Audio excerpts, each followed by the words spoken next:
بسم اللہ الرحمن الرحیم نحمدہ ونصلی علی رسولہ الکریم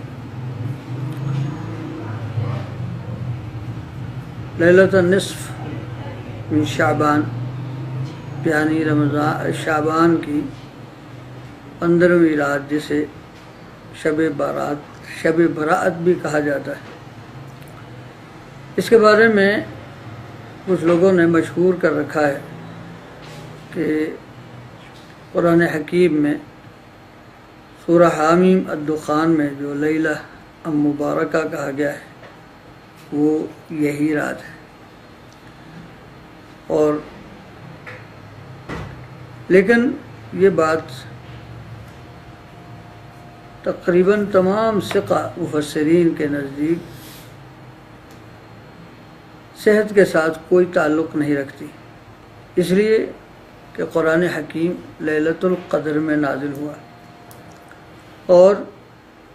قرآن حکیم ایک ہی بار نازل ہوا، شہر رمضان الذی انزل فیہ القرآن۔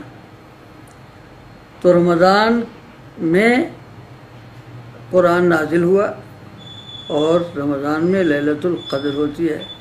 اور اسی رات کو اللہ تعالیٰ نے سورہ حامیم الدخان میں لیلہ مبارکہ قرار دیا ہے۔ جہاں تک احادیث کا تعلق ہے تو روایات تو بہت زیادہ ہیں اس بارے میں، لیکن ان میں سے کوئی بھی محدثین کے معیار کے مطابق صحت کے درجے تو کیا حسن کے درجے کو بھی نہیں پہنچتی، بلکہ ایک اعتبار سے دیکھا جائے تو ضعفاء کی روایات جو اس طرح کے ضعیف ہوتے ہیں